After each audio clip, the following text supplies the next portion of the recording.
Hello, everyone, and welcome to our webinar today. We are discussing navigating today's challenges and to create tomorrow's future, the power of data-informed decision-making. I'm Haley Hansen. I am the leader of the higher education team at Husch Blackwell. And before we begin, I would love to cover a few housekeeping items. At the bottom of your audience console, there are multiple application icons for your use during the program today. If you have any questions, please feel free to submit them via the question box. We'll try to answer questions during the webinar, but if you need a more fuller response or answer, or if we run out of time, which happens to us frequently, we can also send you an email to follow up as well.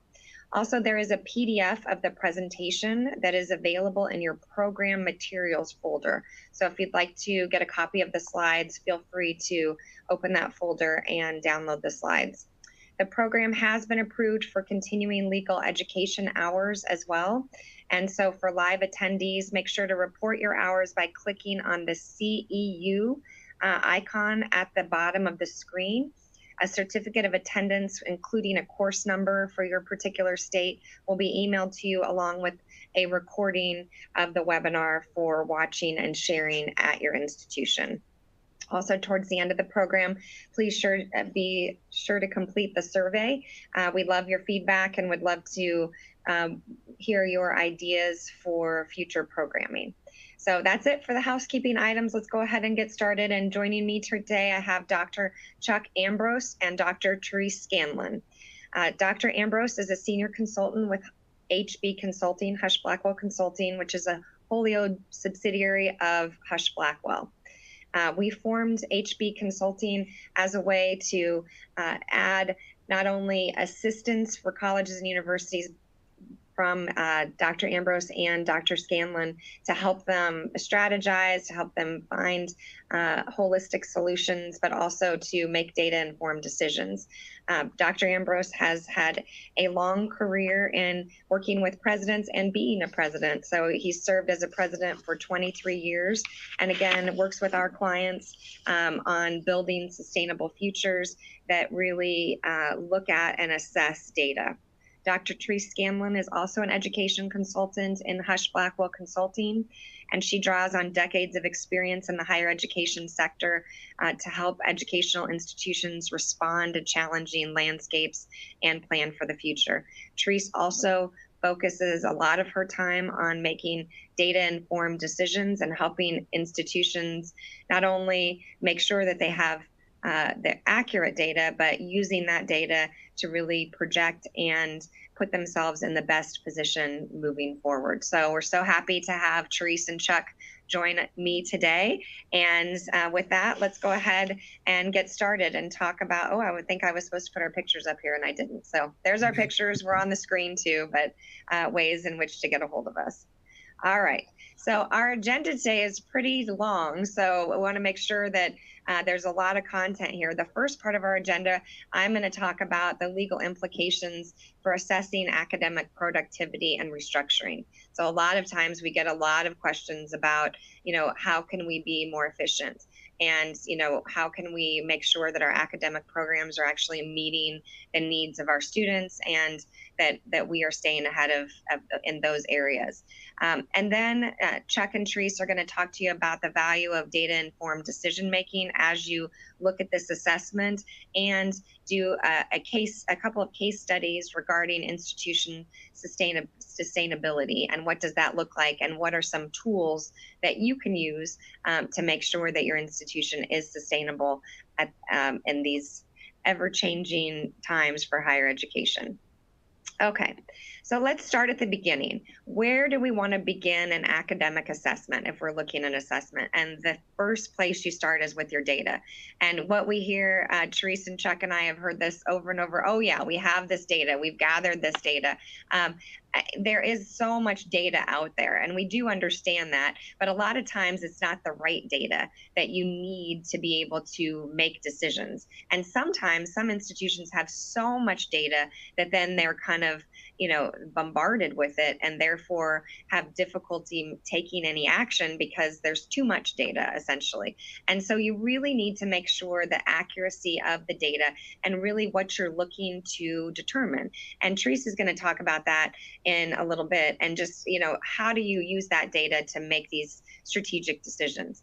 And then the next part that I see all too often, and this is really the reason that we started HB Consulting with education, was we saw a lot of schools that would work with consultants and great consultants and have wonderful plans moving forward of their academic assessments or other tools, but then their policies and their handbooks, their legal documents, did not give the institution the flexibility to make the changes that were suggested, after they did this review. And so they went through this entire exercise, knew what they had to do, but felt like they were stuck, not being able to move forward because they had policies and handbooks that really prevented that.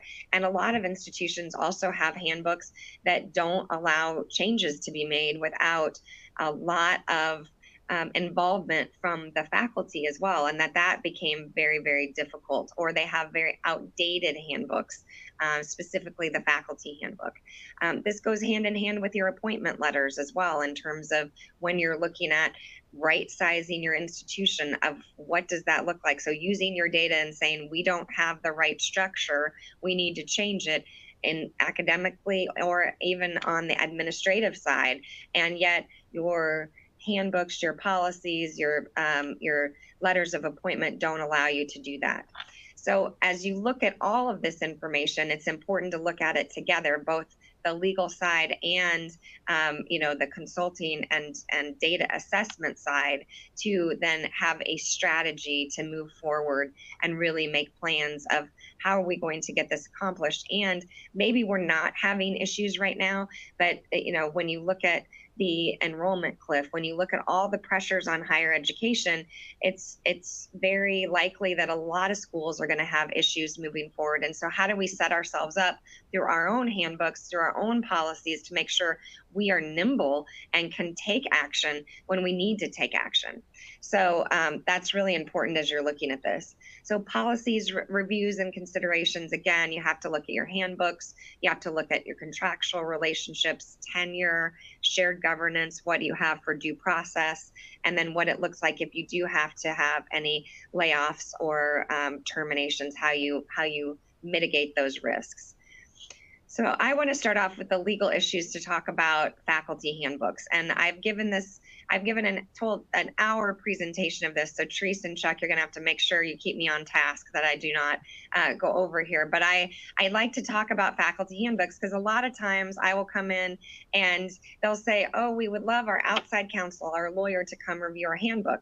And that's great, but when you have a lawyer reviewing the handbook, at times your faculty, there's no buy-in, and they'll take the position, well, you're trying to get rid of tenure, or you're trying to do all of these things, which you may not have any intention of doing, but there's not really that support. And so as you look at your handbook, it's really important to really start at the basics and to try to get the faculty, the administration, everybody to understand what basic terminology means. And you'd be surprised how many people differ on that. And so, make sure you define essential terms, including tenure, financial exigency, shared governance, all of these essential terms. Make sure that there's consistency. We see a lot of inconsistency with things that are written in the faculty handbook versus updates or changes that your lawyers will have made in the appointment letters. And there'll be some faculty that received tenure in the 1990s or earlier that will say, nope, I'm under the faculty handbook that was published in 1992. And I just had that discussion. I'm sure Chuck and Therese, you probably at schools that you've had tenure have had that discussion as well. And so it's really important that they align and that you're very clear of what may prevail. And then finally, again, talking about tenure and financial exigency is going to be really important. I'll go through this slide pretty quickly because, again, what is the contract? I think the issue is, what have you included as the contract? Sometimes it's a lot more than just your appointment letter or your contract or agreement or whatever you've entitled it. It also includes the handbooks as well, or it says including all of our policies and procedures. Make sure you include that language as amended, and it can be only amended by our board. And so it can include all of that as well. And so we have this policy, archaeology essentially, that we're going to look at, what are the terms of our contract, because we do have faculty who will assert that terms that were in place 30 years ago should be the terms that their contract is subject to. So let's ask the first poll question today. So in cases where there are discrepancies between your appointment letters, the faculty handbooks, or even in this case, just faculty handbooks, which document do you think governs? Is it the appointment letter, the faculty handbook, both, or it depends?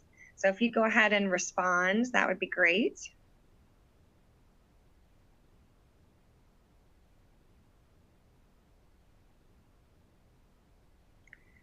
All right, I'm not seeing any responses. Are we having an issue? Oh, there we go. Okay. Sorry, I was hoping for just a, like a Jeopardy response. You come straight right in. All right, we've got about 30% of you have responded. I'm gonna see how many lawyers are on the group with which one you choose. You can probably imagine which one the lawyers will choose. All right, we've got about 51% of you, so I will show you the results, and we have 52.9% lawyers in the group. So it really does, it can really depend. There's not really a wrong answer of all of these, because it can be one or the other. It can be both, depending on a lot of times what your documents actually say and what the law, if you're a state institution, says in your state as well. So it really can be both. It really depends on what you've stated and how you have put that within the terms of your documents. And why this is so important is because as you're looking at, as Teresa and Chuck are going to talk about, looking at the different issues that come up as you're trying to maybe, add academic programs together to have more students in programs, or potentially eliminate different degree offerings or different programs, or do anything like that. It's important to understand what are your legal obligations, and can you make these changes that you may need to make. So I would tell you right now, a practical tip is to audit your handbook and compare it to your appointment letters, and make sure that there's consistency. And whatever one you want to take precedent, you need to be very clear about what takes precedent. I also think if you're one of the institutions that has a lot of things in their handbook that really probably shouldn't be in there, including student grievance processes for academic grading and things that really shouldn't be there, a calendar, all of those types of things, you should be very clear in the appointment letters what sections of the handbook are actually contractual and what is not contractual. So that's going to be really important. And harmonize these inconsistencies before you have a problem, before you're making decisions about position eliminations potentially, or reorganization, because it's very difficult to do this while you're in the midst of this. And whatever process you've provided in terms of the due process for faculty grievances is going to be really important as well. We had one institution that I work with that's a fantastic institution. Their faculty grievance policy goes on for 6 pages, and has so much process that they did one faculty grievance, and it wasn't a person that was eliminating the position. They were simply moving from one department from another departments. They weren't losing their job or their pay or anything like that. And it took over a year because of all the process. That doesn't allow you to make decisions or be nimble, and you're not required to do it. So as we've seen some of these policy creeps of more and more policy or process that's been written in over years of handbook revisions that administrators have kind of gone along with, be careful of that, because you're going to have situations in which you have things that are not consistent, and then you're going to have legal issues because of that. So again, make sure you default to doing the right thing, but you've got to make sure that you have all the safeguards put in place for the institution itself. The next point I would make regarding this, and I talked about this earlier, is to define terms that are often least defined, but everybody thinks they know what they mean. So I can assure you that if you go on your campus, everyone will give you a definition of what tenure means. And it's probably not what's in your handbook. It is probably very different. I've heard so many times from faculty, it's a contract for life. I can never be terminated. It's a lifetime commitment from this. And that is not accurate. And that is not the definition typically of tenure. And so understanding what that means, understanding what academic freedom means versus free speech is very important, especially as we're kind of navigating some of these areas. Shared governance. A lot of faculty believe shared governance means that they decide as the faculty what the faculty handbook says, and that there's no revisions to the faculty handbook unless they've agreed to them. And so, which is kind of more like a collective bargaining process, or, some sort of, and not even that at times, but it's got a lot of control in the faculty. Ultimately, the board of your institution is who sets the policy. That is what their fundamental role is. They are a policy-making board. A handbook is a policy, and the board ultimately should be approving those handbooks. And so you've got to make sure it's clear, especially if you're going to have some tension between who can make changes. And then a lot of times there's so much process to make a change that it'll take a year or maybe even 2 years, and you'll maybe have different leadership within faculty senate between the times that the change actually gets made. And that's not good for the institution either, and can leave you really stagnant of what you can do. So all of these meanings need to be understood and what they mean at your institution, and clearly articulating that this may mean something at your institution that is different at another institution. There is no universally accepted definition of some of these terms. It's very different of what it means of one institution to another, especially public versus private. You have state by state, especially in the area of free speech, have their own laws regarding free speech and what that means on their campuses. So all of that changes depending on what type of institution is looking at these definitions. And then we can see that there's, we as attorneys get a lot of cases in which people are fighting over vague terms defined in these handbooks, and there's not a lot of definition itself, and so there's not a clear understanding. So the employee believes the definition is most advantageous to the employee, and the employer, the school, doesn't agree, and so therefore we end up in a litigation case. So you need to be careful on those types of things as well. Now, financial exigency provisions are also very important, especially as you're talking about making data-informed decisions, because a lot of handbooks only have exigency provisions.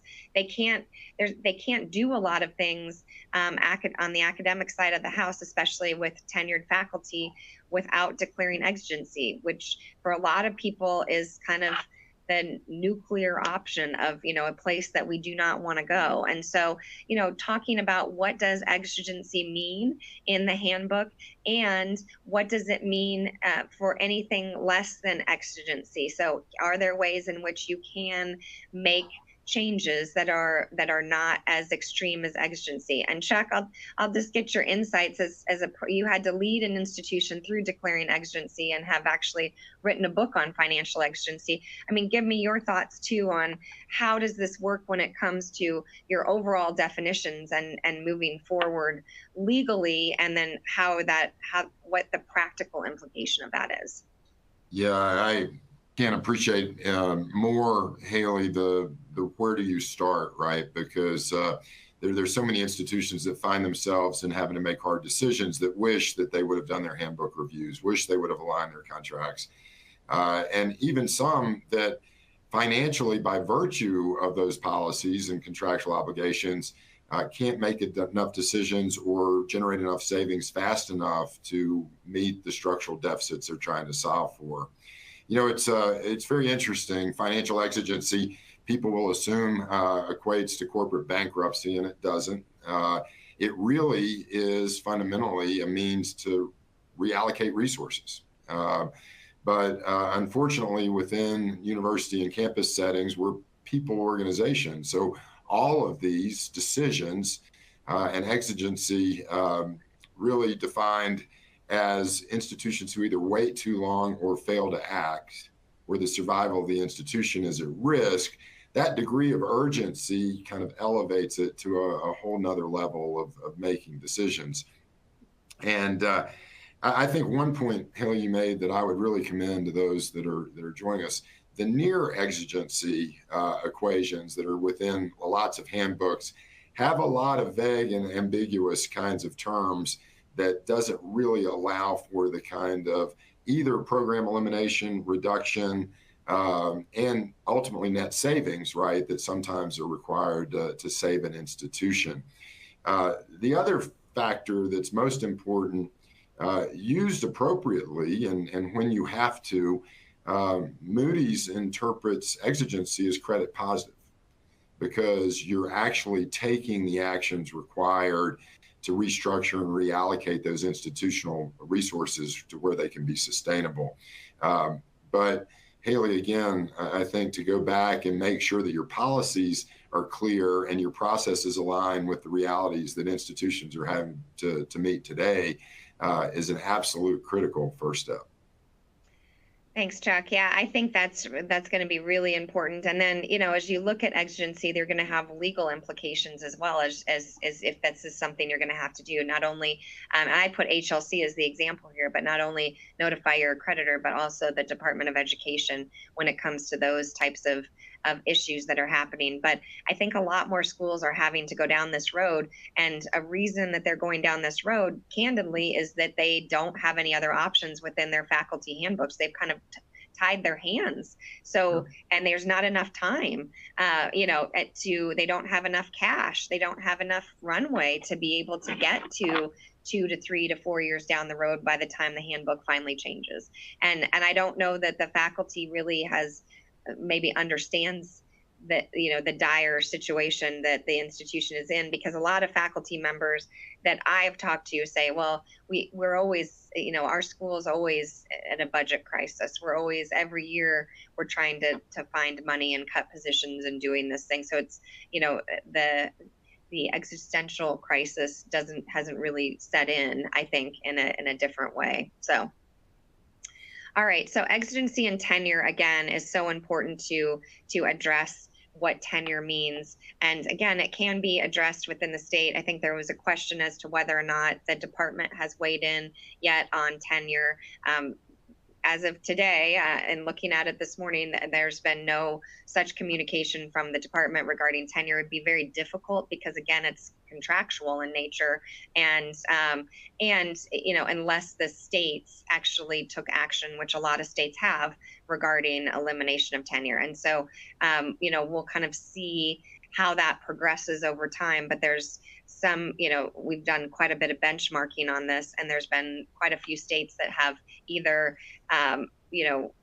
had tenure look a little bit differently, that they'll talk about tenure of a 5-year contract versus tenure of, again, what some people on the street will tell you, which is a lifetime contract. So, as you look at these, again, these are legal obligations that institutions have, absent a law that they're having to follow.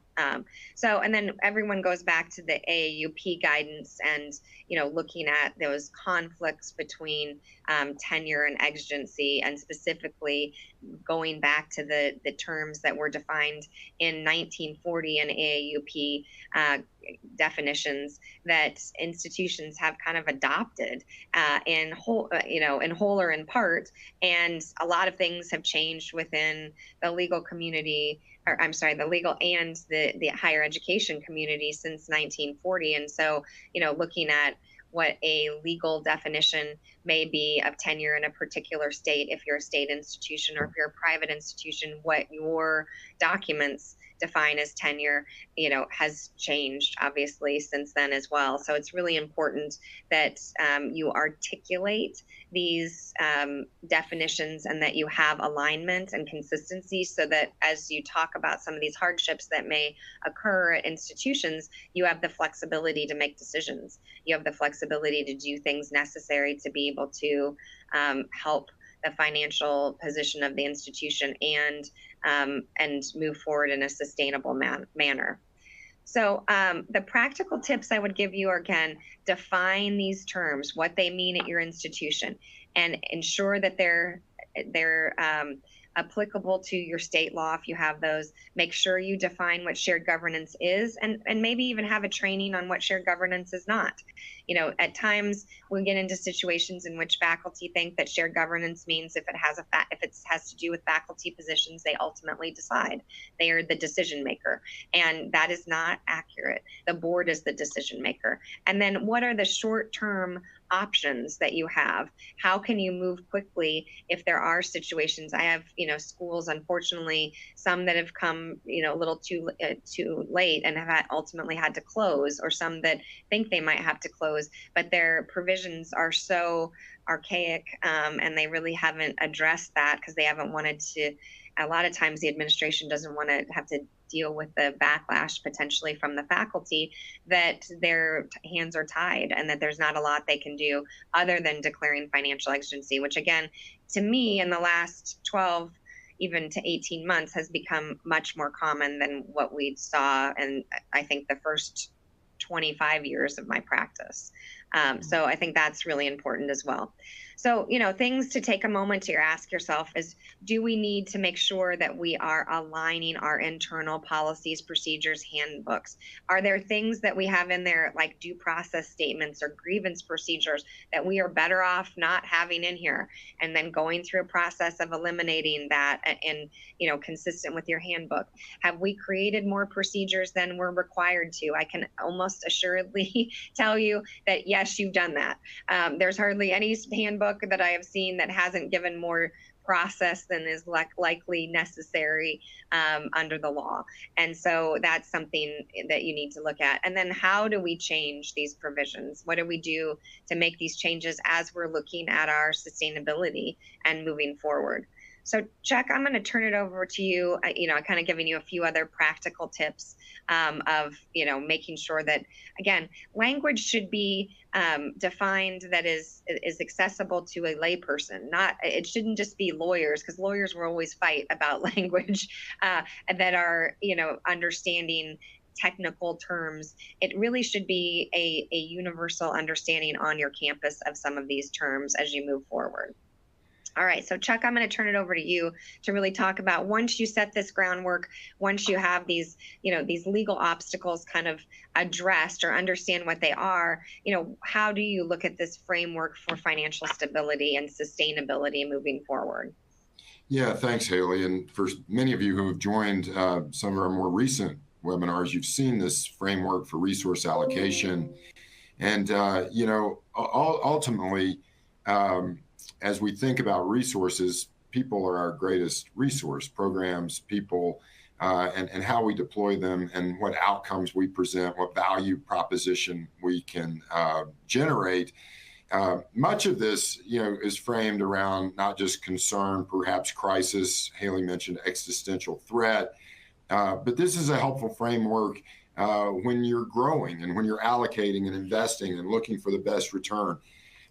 It would be fair to say, with some of the headwinds, both in demographics, within public funding, within many other the financial considerations. We were asked this question just this morning.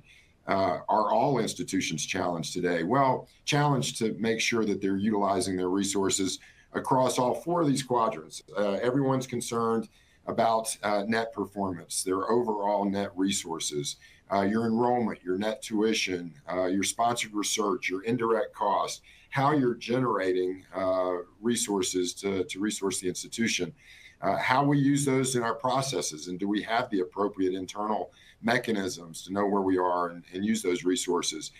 it would be fair to say that most institutions have tried to be as efficient administratively, reduce overhead and fixed cost.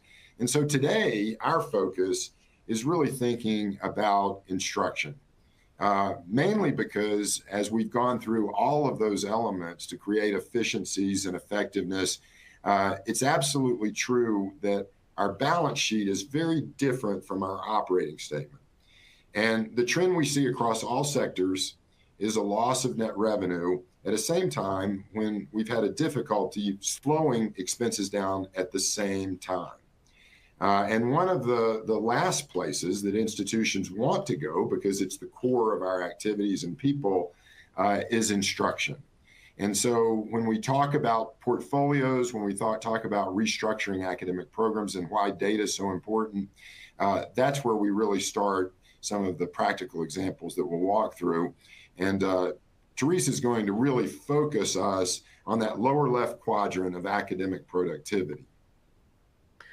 Thanks, Chuck. And this is, like you said, the one thing that we don't necessarily want to, delve into in higher education, because that's what we do. We teach and we educate and we create the, next best leaders of the world.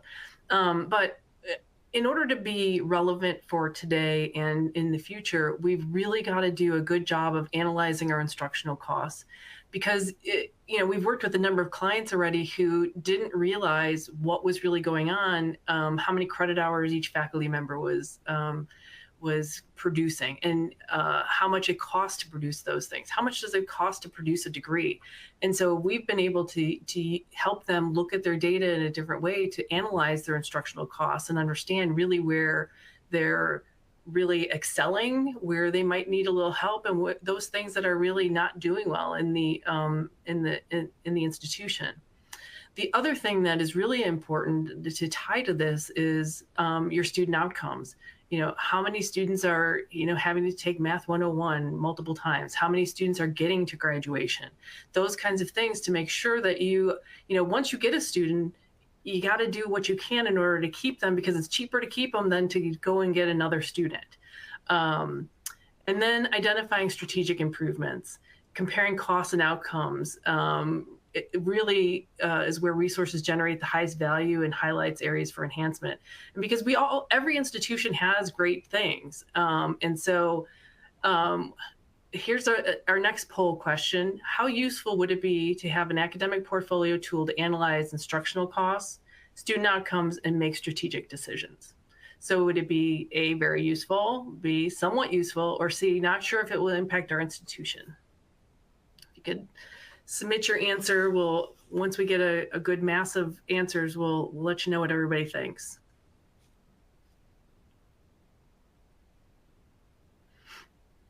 And there is no wrong answer, so it's just what you think.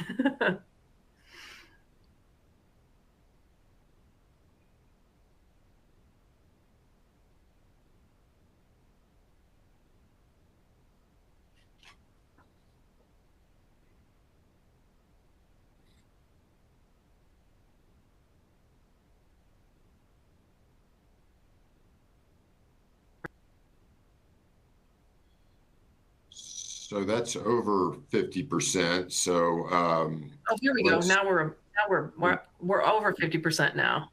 Yeah. So interesting. 68.1% of you said very useful, and that is what we like to hear, because this is the kind of thing that makes the institution understand where it's going and where it can go. So Chuck. Yep. So yeah, as we think about that, and as Teresa outlined, and of course even your poll results, driving these decisions with data provides not only a decision-making tool, but a storytelling tool. It's a great teaching tool. And here's the reasons why an institution should have some analysis of instructional cost at a unit-based level. It answers the two really most important critical questions I've had board members ask, and I've asked, and a question that's very difficult for institutions to answer: how much does it cost to produce a degree?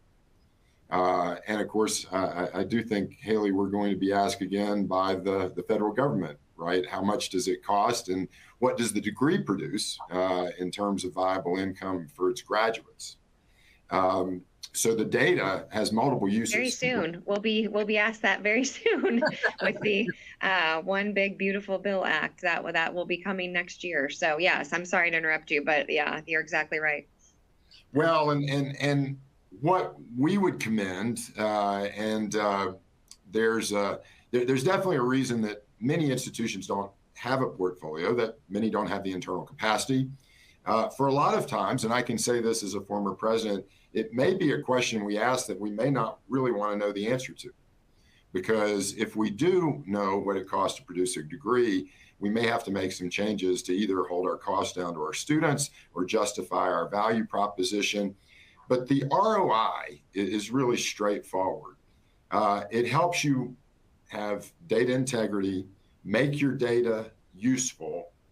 It's a great accountability tool, a great set of benchmarkings. It sets the framework for what Haley described in terms of just a good, solid policy framework to make decisions. But it also drives an equitable workplace where people are really assessed and compensated by virtue of the work they do, and not built by history and custom and usage of just that's how we got to where we were, usually with stipends, overloads, incentives that may not be commensurate with the return on those dollars. And then one element, number 5, is really critical, is the transparency and ability to know as a community how we can improve our performance and use our resources more effectively. We're going to walk through 2 case studies. Both are different. A matter of fact, much of our discussion about portfolios is usually taken in terms of cost containment, but that's not always the case. So when Therese goes through the second scenario, it'll be looking at it a little differently in maximizing performance. But this one hits a little too close to home for me from an experience standpoint. But in scenario 1, we have a public liberal arts university. It's in the southeastern United States, so it's probably got some growing demographics, but it's very traditional in delivery with about 2,000 students on campus and about 700 headcount that are graduated online. But at the same time, most of the enrollment growth in the region has been dominated by the state R1 flagship. They are just killing it, right, in terms of incoming students, record enrollments, burgeoning around college towns. And it's one of those situations where one institution can have an enrollment impact on almost every small college within a 500-mile radius. And we all know what that feels like. This institution pre-pandemic had about 3,600 students. They've lost 25% of their enrollment. Prior to the pandemic, they started to leverage debt to build new residence halls. So there's further strain on their operating resources. And now there's real questions, right, about mission, the number of programs, and the outcome of those programs really centered on graduate online and STEM, and that perhaps with changes in state appropriations being rather static, that there's little or no option other than to restructure the institution. From a financial standpoint, the challenge is pretty clear. They have a $75 million operating budget, and they've got about a $6 million annualized structural deficit that they're going to have to meet in FY26. So that poses a couple questions that need to be answered. Where do you start, right, to align your revenues with your spend? How do you make the degree of changes required in a relatively short period of time without putting at risk your accreditation standings or the resources required just to meet your mission? And then, Haley, I think this last question, with a fairly massive restructuring ahead, are there legal issues, and how? And I think a question I'd ask you before we go into some of the tools is how best could we use general counsel as we're starting to think, right, about this kind of reorganization? Well, and that's the first thing I would tell you is to make sure your general counsel or outside general counsel, whoever you use, is part of the process at the beginning so that they can really work with you on what your policies, what your documents, what your contracts say as you're moving forward, and so that you don't, step into an area upon which is going to open up a large risk of litigation. Anytime that you are having to terminate, have layoffs or even eliminate positions that are, there's going to be a potential for a risk to the institution for litigation. And so you need to make sure that that counsel is walking through your options and how can you make the changes necessary and still try to have the least amount of risk possible for the institution. And sometimes you can do that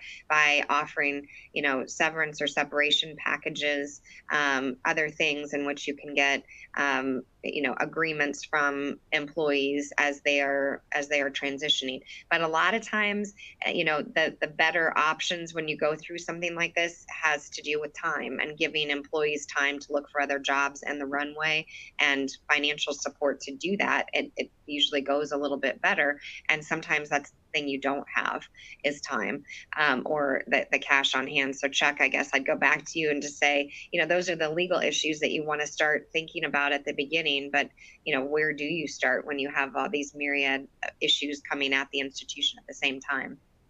Yeah, and there is one other option that we haven't mentioned that's even more hurtful than exigency, but some institutions have had to use furloughs or salary reductions. And I can tell you, council provided some remedies for those affected by bridging some state programs and some assistance when those types of steps have to be taken. And so that's so very critical.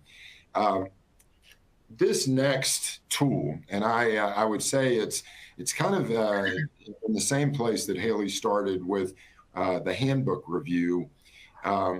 This is a snapshot for an institution, and I would almost say every institution should at least know, right, what its cash, liquidity, and cash position is. Now, for modestly to more scarce resourced institutions that have lived through the budget crisis and have would say, oh, this is just the senior administrators second chapter, same verse. Well, many times, and certainly with our budgeting processes, our budget's not the same as cash. And the ways to gauge the level of response for restructuring, re-engineering, and or crisis management is the same way we would do in our own households. How much money do we bring in every month? How much money goes out? And how much are we having to dip into our savings to pay for our expenses? Now, I can tell you, if you are seasonally challenged with cash, you know that feeling every year in April or May, or perhaps making summer payroll. But when your modified cash budget is really at risk of not being able to make payrolls, then the terms like exigency, retrenchment, some of these more urgent decisions become easier to make because you'd much rather be able to pay people than you would to close an institution. So take the steps. But that next step, and if you are beyond the concern into crisis, that academic portfolio can be very vital in making the decisions. And Therese, this is a screenshot of an academic performance portfolio. But why don't you give the basic elements and then how we, right, as senior administrators have utilized this and how others could integrate this into institutional decision making? Sure. This is the very high level on the financial side of what it costs in order to run each of the departments in this scenario. And you can see the negatives and the positives there. not all positives are positive, and I'll show you that in the next slide. But what you can look at here is where your revenue is coming from with it, whether it's undergraduate, graduate, how much discount you're utilizing, and what that does to the institution's bottom line. In this scenario here, it looks like the College of Business is basically carrying the rest of the institution, or part of the institution.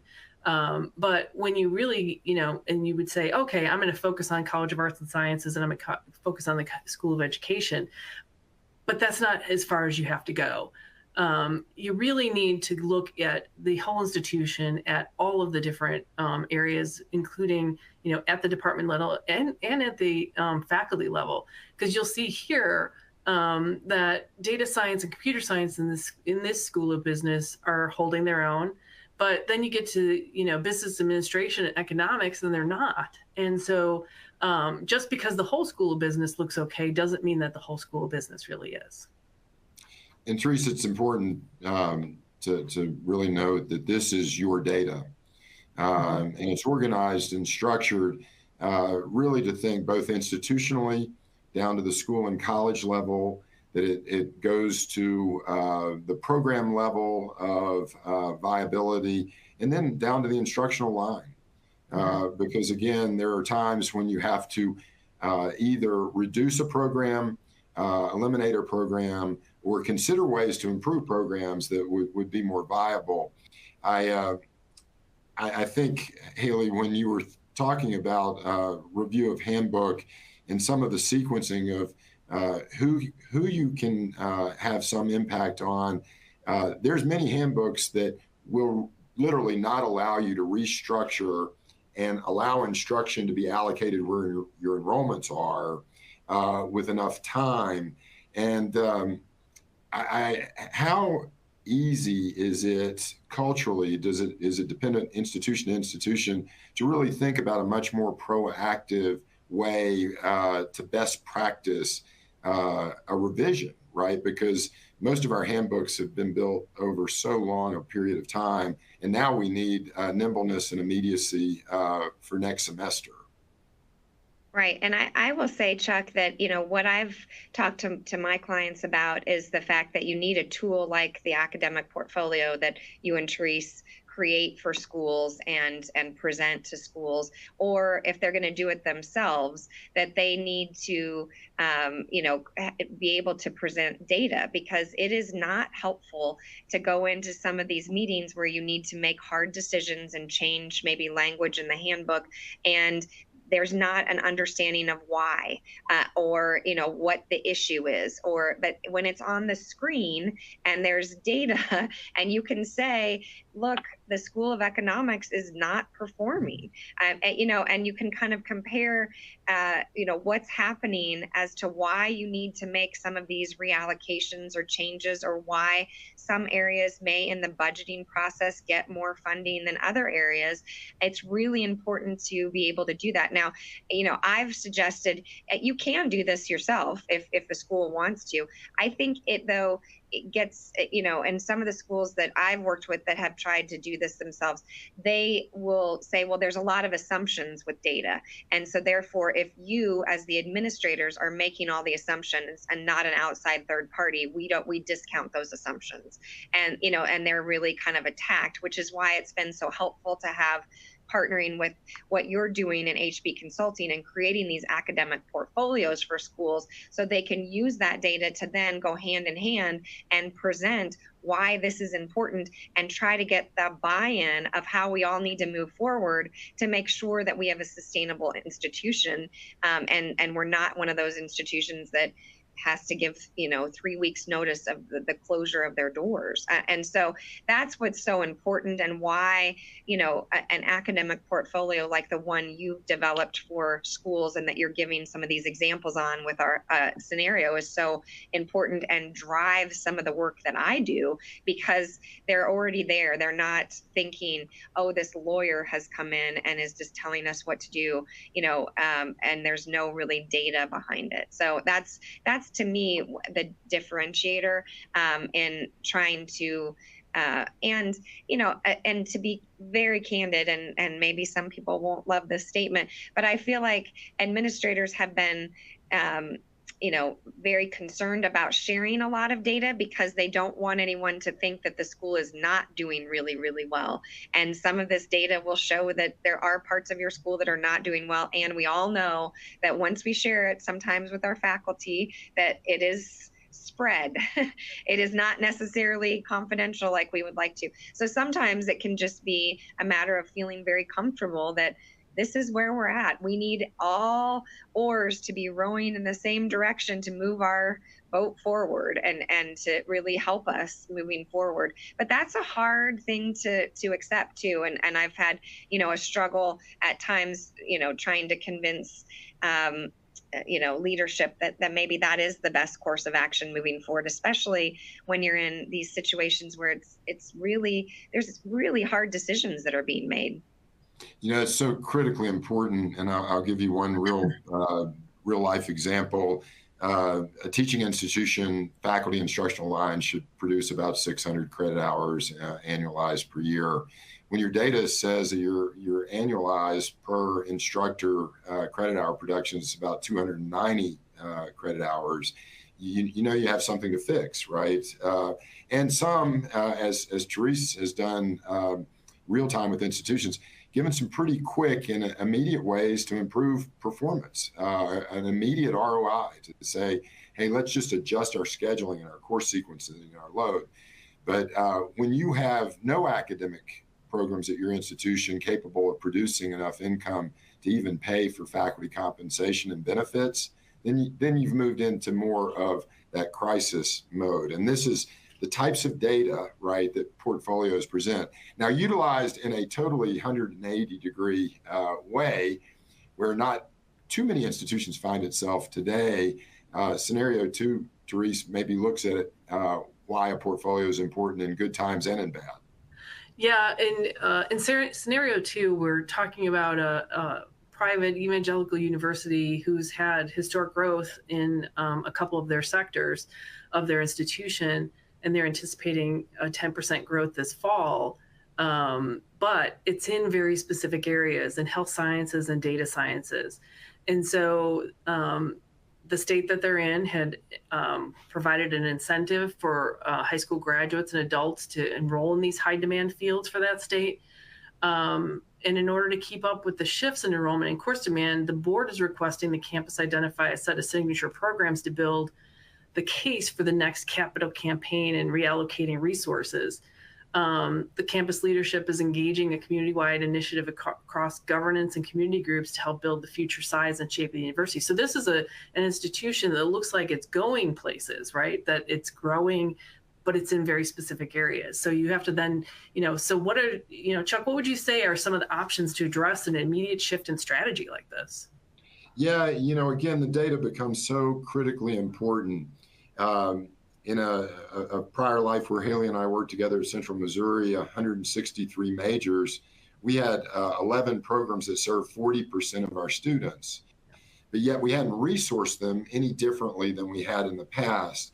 And so actually within this scenario, Therese, the data becomes incentivized, right, for performance to those people who are really killing it, right, who are recruiting students, keeping their students, presenting degrees with viable competitiveness to workforce. And so I would say that a great lever to pull is not only those couple high demand programs, but offer those same types of data baseline incentives to every program so that they have a means to gain resources. Yeah, absolutely. And the next question is, how would the university address the reallocation of these resources to fund the anticipated growth, right? And that's looking at the data and looking at it. Unfortunately, the hard, realities of, okay, nursing, health sciences, and in the data sciences are doing really, really well, but maybe economics isn't doing well. Maybe the whole business program isn't doing well. And so how do you right size that while then funneling the resources to grow what is really popular and what's in demand and what the state needs, right?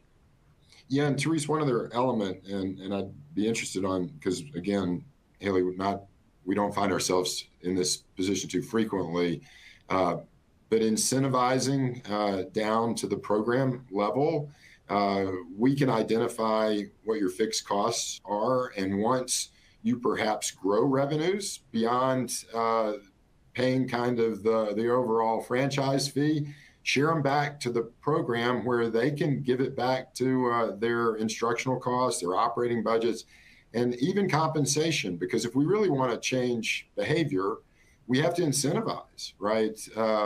Good practice. So again, we don't see that too often, but having an employment structure that would allow for us to give resources back to those programs that are growing.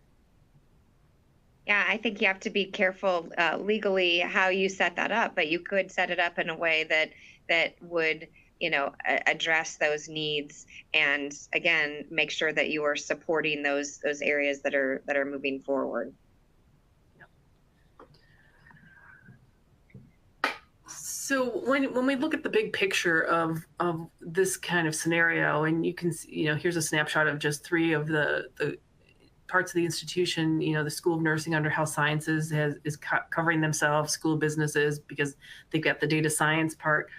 But then you have to look hard at your College of Arts and Sciences in this situation and say, okay, where can we do some shifting here? And interestingly, a lot of times we'll see in the College of Arts and Sciences, or in any college, but in this situation, you're going to have a lot of this part of the College of Arts and Sciences, which is really supporting your gen eds.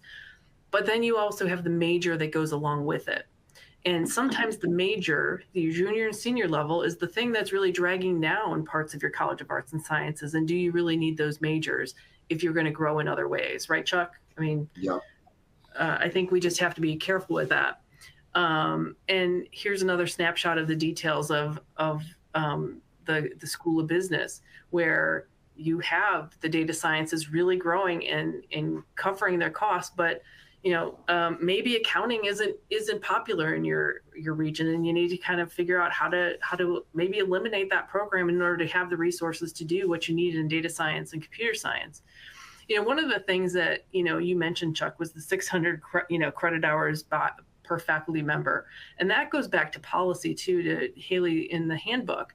If you only have in your handbook that they have to teach, so many credit hours a semester or in an academic year, that really puts handcuffs around you. Because if you say that you only have to teach, 20, 24 credit hours a year, that could be all at the senior level, and you're teaching, 10 students per class, which really is very expensive. And that's usually your tenured faculty, right? Yeah, and I think that's, again, something that you need to look at as you're changing the handbook, because usually it's the faculty that are defining how much they're going to teach, and then we just have the administration and board usually just signing off on that and not really playing an active role in it, is what I've seen. And so it's very typical to say that you'll teach 12 credit hours per semester. Mm-hmm. Teresa, as you're looking at this slide, and we know it's a screenshot, this is an interactive tool. It's got a user interface. You can scenario plan with it to say what if. It can track changes for cost containment, but there's such a rich body of data here. Could you maybe just describe some of those elements, including the financial metrics, the contribution margin, just quickly for just the richness of the tool? Sure. I mean, we get a little intrusive in what we ask for. I mean, it's everything from the finances of the institution to all the data elements that go into defining what an instructional unit costs. We get all the student level data in order to be able to match the faculty up with the students and figure out how many students they're actually teaching.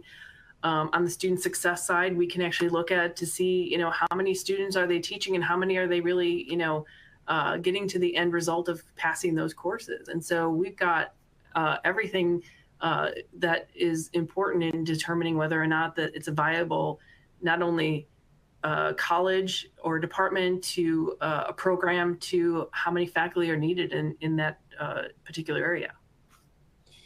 And our aspiration for an academic portfolio in partnership with an institution is for you to use it as a management tool to make decisions, that your provost and your CFO work actively together. We tell partner institutions all the time, we hope you use it daily as you make changes or you hire or you make other decisions. It's also a great benchmarking tool, Haley, for boards. We get that from governing boards a lot about really that governance authority, that they just need to know current state and that the appropriate steps are being made to resource programs adequately. And that's important. And then the last piece that we get questions from campuses a lot is how do you attribute your fixed and overhead costs back, and a little bit about the process. And real quickly in conclusion, Therese, just walk through how we partner with institutions through the creation of this kind of decision-making tool. Yeah, so we, like I had mentioned, we ask for a lot of intrusive, it seems like intrusive data requests, because we need to understand, how wide of a institution it is and where your resources are going. Do you have athletics? Do you have, dorms? Do you have all those kinds of things? Are they adding to the experience for the student and the cost to the institution, or are they draining? And so we actually look at all the different aspects of the institution in order to help determine not only the academic side, but also the administrative side. And Haley, I think to conclude, just the linking, right, of the tools and decision making with the policies and the framework for employment. Sometimes it starts with a policy review. Other times it starts with the financial or academic restructuring. And that's why we're grateful for the Husch Blackwell and Husch Blackwell Consulting partnership to work together. Exactly. Well, thank you both. And next steps, we have a QR code. If you'd like more information regarding an academic portfolio or have additional questions that you didn't get to ask during the webinar today, please feel free to scan the QR code and we'll reach out to you. We want to thank everyone for joining us today for the webinar. We hope it was helpful. Again, if you would like the slides, you can go under the program materials folder and download the slides as well. This program has been approved for continuing legal education hours, and so you want to click your hour on the CEU icon at the bottom of the screen. And again, a recording of the webinar, as I said at the beginning, will be sent to you. If there's someone on your campus that was unable to attend, but you think this information would be helpful, feel free to share it. And we would appreciate it if you'd fill out a short survey just to give us feedback, and it helps us plan future webinars. So thank you very much for your participation. Thank you, Chuck and Therese, and this concludes our webinar.